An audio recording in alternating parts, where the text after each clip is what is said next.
Hola chicos, bueno, ya estuvimos hablando un poco del clima. Les voy a hablar también de algunos otros factores que afectan dónde podemos ubicar los cultivos, que ya vamos a hablar del suelo, donde caminamos, ¿no? Cuando hablamos de suelo a veces hay dos cuestiones que son por ahí importantes, que es por un lado lo que es el relieve y por otro lado lo que está adentro del suelo. Entonces el relieve tiene una importancia que es fundamental en todo lo que es instalación de cultivo. ¿Por qué? Porque los relieves, o sea, que el relieve sea plano, como es Ayacucho, que nosotros sería una cancha de fútbol, nosotros estamos en un lugar plano, que donde llueve el agua, si bien corre con hay muy pequeña inclinación,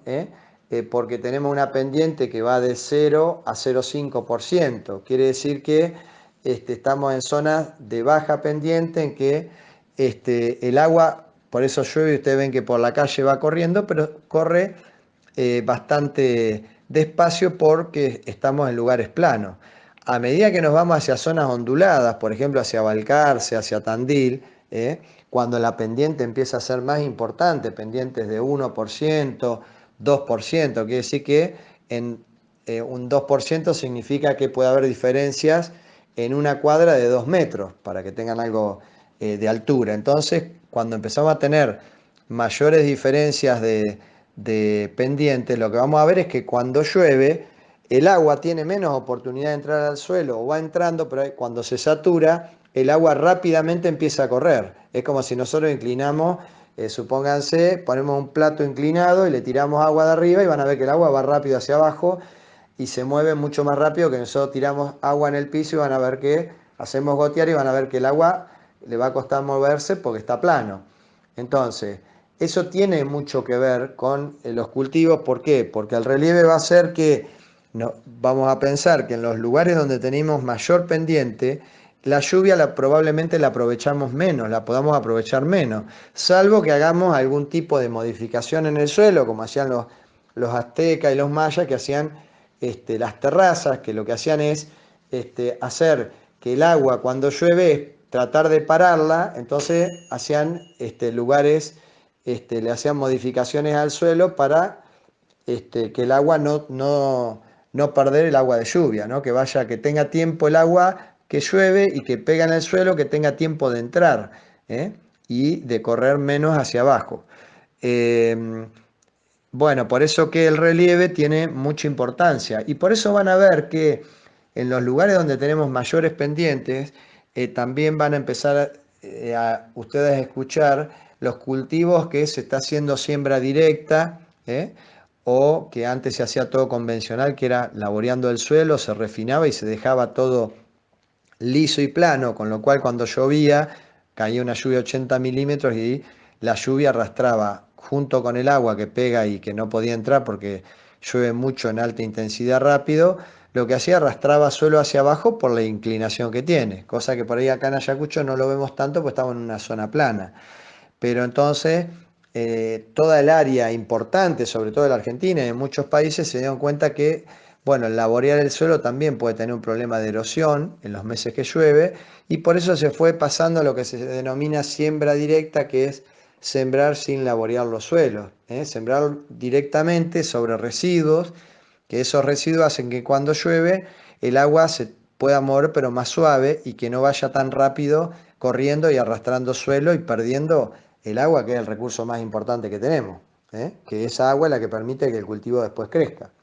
Por eso, eso sería el relieve. Entonces, una cosa es el relieve y otra cosa es el suelo. Podemos tener un suelo espectacular, con tierra negra, con todos los minerales, todo bárbaro para crecer,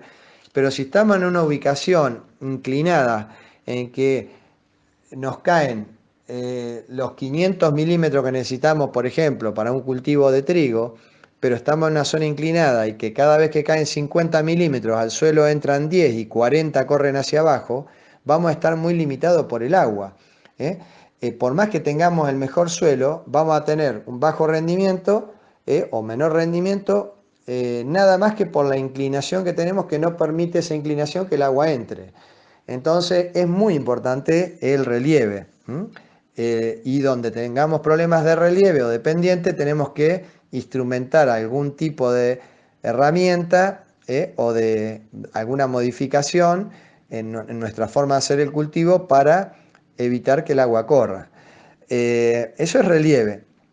Después cuando se habla de suelo, generalmente lo que estamos hablando es de donde pisamos nosotros hacia abajo. Entonces ya clavamos una pala y empezamos a ver, bueno, ¿qué es lo que hay abajo? ¿Qué es donde el cultivo va a hacer su exploración con las raíces?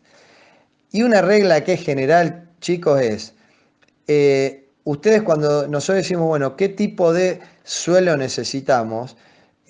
Uno ya hasta es lógico pensar que sí, si tenemos una planta de maíz que tiene 3, 4 metros de altura, puede tener 3 metros de altura, siempre tengo que pensar que lo que crece hacia arriba, hacia afuera, que es lo que vemos, también podría crecerlo hacia abajo si tiene la posibilidad en cuanto a las raíces, hacia la profundidad que pueden llegar. Entonces, cuando yo veo una planta que tiene 50 centímetros de altura, su raíz puede tener 50 centímetros hacia abajo, siempre que pueda pasar.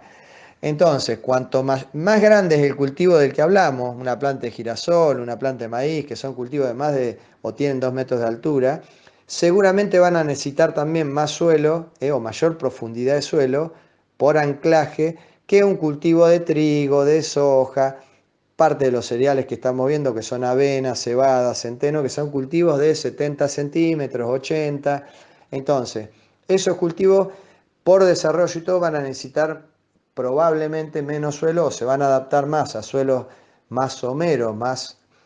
digamos, más chicos, que cultivos que tienen una gran masa que formar y necesiten probablemente mayor exploración y anclaje para no caerse. O sea que el suelo puede, entre las funciones que cumpla, uno es sostén, es decir, que las raíces no solo están para tomar el agua y los nutrientes junto con el agua y producir todo lo que nosotros vemos que es la materia seca y los granos, todo lo que produce la parte aérea, sino que también lo primero que tiene que hacer es anclarse, porque si no viene el primer viento y lo voltea. Entonces el suelo también sirve como anclaje. ¿eh? Entonces, sobre todo los cultivos que tengan mayor altura van a necesitar tener raíces que exploren más y que se anclen más para poder soportar una planta que tiene más de 2 metros. Eso en cuanto al suelo, entonces vemos que es que va a tener una función de anclaje y la función después vamos a tener las cuestiones que podemos ver es la parte química del suelo y la parte física.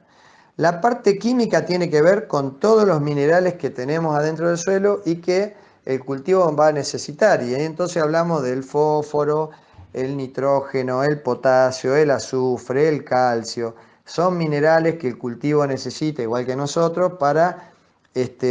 absorberlos y crecer y formar toda su estructura. Pero a eso se le denomina fertilidad química, tiene que ver con los elementos que necesita. Ahora, lo otro es lo que se denomina a veces que es la parte física del suelo, es que yo puedo tener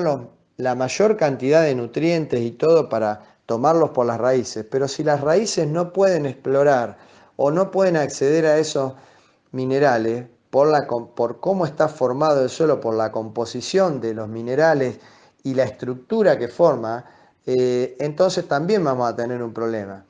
Y por eso es que ustedes por ahí escucharon hablar de que los minerales que están formando el suelo, que son los más importantes y que forman lo que se llama la textura del suelo, que es la arena, el limo y la arcilla, y abajo la tosca o la piedra, que tengamos, depende de la zona. Bueno, eso nos va, cómo estén mezclados, si tengamos más arena, más limo, más arcilla, en la proporción que tenga cada uno va a determinar el tipo de suelo que es. Y entonces vamos a ver que estos suelos a su vez, de acuerdo a la composición que tienen, van a tener distinta denominación. Y lo otro que vamos a ver entonces que de acuerdo también a cómo estos minerales se van agrupando, vamos a ver que el suelo, y por ahí ustedes lo escucharon, que eso por una clasificación o por simplicidad lo que hacemos es vemos que lo podemos dividir al suelo en capas. Entonces vemos que hay capa de tierra negra, capa de una tierra más gris, una tierra que se ve abajo más colorada. A eso a veces se denominan horizontes de suelo, que tienen que ver los colores y que tenga más grietas o menos grietas, tiene que ver con la composición del material. Cuanto más arenoso, más suelto va a ser, cuanto más arcilla, más duro, más compacto, más se va a quebrar, menos va a dejar pasar el agua. Entonces, de acuerdo a cómo estén agregados estos materiales, va a ser que en un extremo tengamos en la playa misma, que es arena pura, y si fuera de arcilla pura, por ejemplo, para hacer vasijas, si la pudiéramos separar a la arcilla, que es el material más fino, va a ser que el agua no pase, va a ser que cuando se contrae se dilata. Entonces, bueno, eso va a hacer que tengamos por ahí inconvenientes si los suelos son extremadamente arcillosos para que el cultivo a través de sus raíces pueda extraer los nutrientes y el agua. Y si es extremadamente arenoso, lo que va a pasar es que el agua pasa porque tiene muchos macroporos, son partículas más grandes, mucho más grandes las de arena que las de arcilla, entonces deja mucho espacio entre las partículas y el agua cuando regamos, por ejemplo, en la playa, viene como tiramos agua, el agua se va hacia abajo y no tiene capacidad de retener el agua. Por eso los mejores suelos son francos, que quiere decir que están la arena, el limo y la arcilla en proporciones medias que permiten que cuando llueve el agua se queda almacenada, pero está almacenada fácil de obtener por las raíces y de poder extraerla, y esos serían los mejores suelos. Cuando nos vamos a los extremos tenemos inconvenientes. Y lo otro, el extremo máximo, es la tosca. Si nosotros tenemos tosca o piedra, empezamos a cavar y nos encontramos con piedra, esa es la limitante más importante que tenemos, porque lo que nos está diciendo es el tamaño que tenemos de maceta. Por ejemplo, ustedes en su casa, si tienen una maceta chiquita, van a ver que la planta, van a tener plantas más chiquitas, la van a tener que regar todos los días o cada 2 o 3 días en los meses de calor, porque si no la planta se seca, porque justamente sería como un suelo que tiene la tosca a 10 centímetros de profundidad. Distinto si tiene un macetón que tiene 50 centímetros de profundidad, ustedes riegan, pueden pasar una semana y el cultivo o la planta va a estar perfecto. Eso es porque tiene mayor cantidad de tierra, sería como decir la tosca está más abajo, entonces nos permite sería un mejor suelo por esa condición y nos permitiría tener probablemente un cultivo mejor que pueda esperar a que tenga lluvias separadas en el tiempo. Entonces, la profundidad que se encuentre, sea la tosca o una arcilla muy, muy pesada, hace que el suelo sea mejor o no. Y eso va a determinar que seamos más agrícolas, que podamos hacer mayor cantidad de cultivos, inclusive cereales, y que tengamos mayores rendimientos que zonas que tienen más limitantes o porque tienen la tosca casi a nivel del suelo o porque los suelos, como en la zona nuestra, son tan arcillosos que el agua queda colgada porque la arcilla se comporta como si fuera una piedra, no deja pasar el agua. Entonces tenemos el mismo problema. Bueno, hasta ahí sería lo que hablamos a veces de fertilidad física, o sea, por ahí el suelo físicamente tiene problemas para que la raíz viva adentro, porque el hecho de que por ahí, en los suelos de Ayacucho, los bajos, que son arcillosos, llueve, ustedes ven que el agua se queda todo colgada, las raíces no son plantas acuáticas los cereales, entonces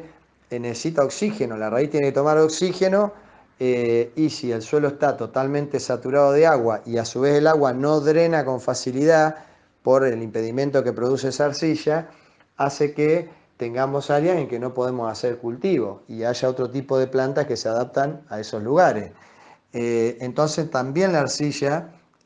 produce los mismos inconvenientes que puede ser una tosca. A su vez, lo que ocurre en esos lugares que se llaman, hay fenómenos de óxido-reducción, es que hay momentos del año que ese suelo está inundado con agua permanente y momentos en que está sin nada de agua y la tierra se resquebraja. Bueno, todos esos factores hacen que los metales, bueno, y los minerales, bueno, se den determinados procesos químicos en ellos que hace también que los cultivos no, a través de sus raíces no los puedan obtener. Con lo cual, bueno, ahí entonces ya les hice una pequeña introducción de, bueno, cuáles son las condiciones que deberían tener por ahí los suelos cuando hablamos de cultivos que necesitan buenos suelos. Cuando le damos la bibliografía, el maíz necesita un buen suelo o el trigo, bueno, cuando hablamos de buen suelo a veces no se detalla, pero sería que debería tener estas condiciones que nosotros vamos hablando. A su vez, dentro de la fertilidad química, todos esos minerales estarían dentro de lo que se llama la materia orgánica, que después le voy a dar un pequeño teórico de por qué es importante la materia orgánica del suelo. La cantidad de materia orgánica que tiene el suelo lo que nos va a definir es la potencialidad que tiene, porque de ese lugar, de esa materia orgánica van saliendo todos los minerales de a poco, se van mineralizando y el cultivo los va a poder tomar en forma inorgánica a medida que se van liberando de ese lugar. Es como si fuera la caja fuerte de tu casa. Vos tenés la caja fuerte llena de plata y todos los días podés sacar un billete. Entonces, que tengamos una caja fuerte llena de plata nos hace que todos los días podamos estar comprando cosas y sacando un billete. Si nosotros esa caja fuerte, que sería la materia orgánica, por malas prácticas la hacemos pedazo en poquito tiempo, por malas prácticas agrícolas, y empieza a bajar en forma importante la materia orgánica, es como ir vaciando la caja fuerte. Va a llegar un momento que nos vamos a quedar sin caja fuerte. Entonces, lo que por ahí en un momento labores parece que son muy buenas, mover el suelo, disquearlo, todo eso, si bien va a favor del cultivo que estamos haciendo, a largo plazo puede ser que sea una contra porque vamos bajando la materia orgánica del suelo, que es la que nos da todos los minerales que vamos necesitando. Y a su vez lleva cientos de años formar la materia orgánica. Así que bueno, eso después lo vamos a ir viendo más en detalle, pero con esto tendría una breve introducción de lo que es un poco el suelo.